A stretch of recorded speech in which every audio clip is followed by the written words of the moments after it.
Bien, vamos a explicar el principio de funcionamiento de una instalación frigorífica tipo mecánico. ¿Ya? Para ello disponemos de cuatro elementos principales: uno, compresor; dos, condensador; tres, válvula de expansión; y cuatro, evaporador. ¿Ya?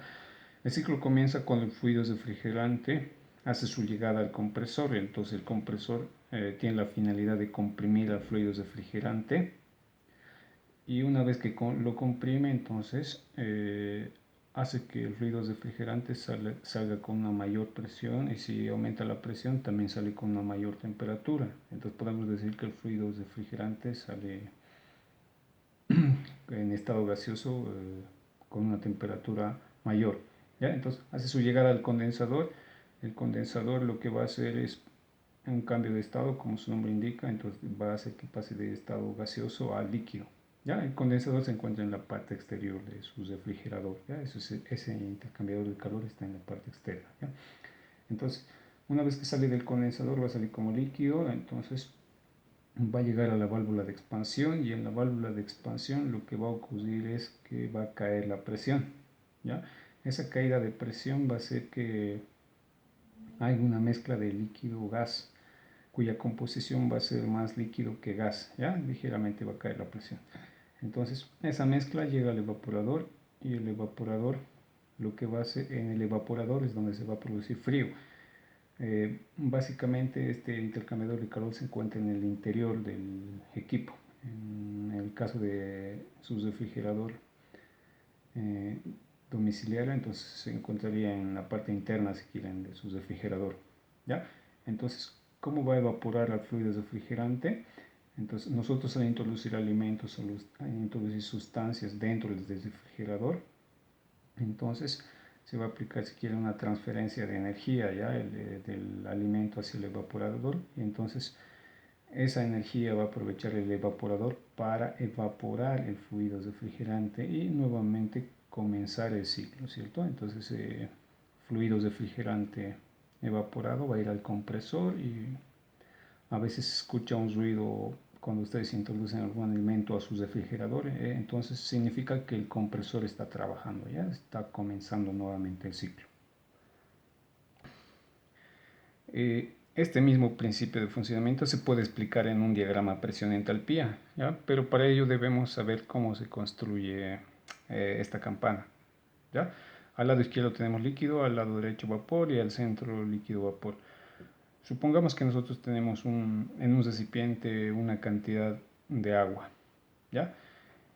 Si nosotros le damos calor, ¿qué va a pasar con esa cantidad de agua? Entonces va a pasar gradualmente de líquido a vapor.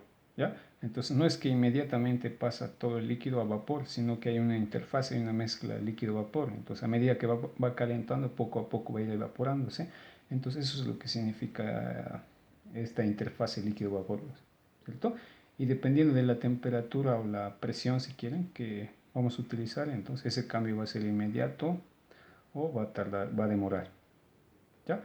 Entonces, aquí podríamos definir un poco la entalpía como una cantidad termodinámica que describe cambios energéticos, ¿ya? A presión constante. Por ejemplo, si suponemos aquí esa cantidad de agua que tiene una cantidad de energía, fíjense que esa cantidad de agua necesitaría ganar una cierta cantidad de energía para pasar a vapor. Si no le entregamos esa cantidad de energía, entonces no pasaría a vapor, ¿cierto? Entonces prácticamente para eso nos va a servir la entalpía, ¿ya? Para describir esos cambios energéticos, ¿ya? Entonces comenzamos a explicar. Eh, Habíamos dicho que el equipo de las instalaciones frigoríficas tipo mecánica tienen cuatro elementos principales: uno, compresor; dos, condensador; tres, válvula de expansión; y cuatro, evaporador. ¿Ya? Entonces, si nos fijamos acá, ¿ya? El punto uno corresponde al vapor. Entonces el punto uno es se presenta el compresor, si quiere, ¿ya? Entonces, al compresor el fluido refrigerante tiene que llegarle sí o sí en estado gaseoso. ¿Por qué en estado gaseoso?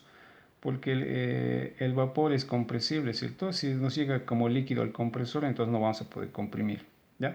Entonces, la finalidad que tiene el compresor es comprimir, o sea, hacer que aumente la presión. Fíjense, por eso cuando llega a en este caso 2 es el condensador, cuando llega al condensador, fíjense, la presión aumenta, ¿cierto? Fíjense, de una cierta presión llega a una segunda presión, en este caso aumenta la presión, ¿cierto? A la salida del compresor. Entonces, al condensador le llega en estado gaseoso, ¿cierto? Pero el condensador, ¿qué va a hacer? Poco a poco va a hacer que se condense, o sea, que pase de vapor a líquido, ¿cierto? Entonces, cuando se enfría el vapor, entonces va a condensarse, ¿cierto? Una vez que condense, va a llegar a la válvula de expansión, ¿cierto? El punto 3. Una vez que va a llegar a la válvula de expansión, ¿qué va a pasar? Como dice su nombre, va a expandir al fluido refrigerante, por tanto va a caer la presión. Y al caer la presión, entonces va a hacer que exista una mezcla de líquido-gas. Pero ¿qué característica va a tener esa mezcla de líquido-gas? Si nos fijamos acá, entonces nos vamos a dar cuenta que vamos a estar situados más a la región izquierda, si quieren, más, esa composición de mezcla va a ser más líquido que vapor, ¿cierto? Porque si nos fijamos, para que pase de líquido a vapor tenemos que hacer todo este recorrido, ¿cierto? Y como nos encontramos más pegados a la línea de saturación del líquido, entonces la composición en este punto va a ser más que todo líquido, ¿cierto? Hay mayor cantidad de líquido que vapor. ¿Por qué se da esto? Porque con esto se garantiza de que no le llegue líquido al compresor, ¿cierto? Si le llega el fluido refrigerante líquido al compresor, entonces este se arruina, porque habíamos indicado que no se puede comprimir a un líquido, ¿cierto? Entonces, el punto 4 hemos indicado también que en el punto 4 estamos hablando del evaporador. Aquí es donde se produce el frío, ¿cierto? Aquí es donde se produce un intercambio de calor al interior del equipo. Entonces, al introducir algún alimento, entonces entregamos calor y por tanto ese calor aprovecha el evaporador para evaporar al fluido refrigerante y llegue fluido refrigerante nuevamente al compresor.